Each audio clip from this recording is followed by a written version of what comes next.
So you have a 2005 Honda Accord that they backed into something and crushed the tail light. They got all messed up. But the interesting thing is you have to take the bumper off to be able to do the tail light. Usually you have your 3 or 4 screws back here, like you can see.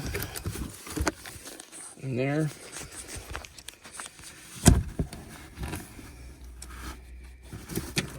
Here's one. Little screws like that. This one has 3 of them. But you can't do it without getting the bumper off because it has this bracket here and a screw in the bottom of the taillight assembly right there.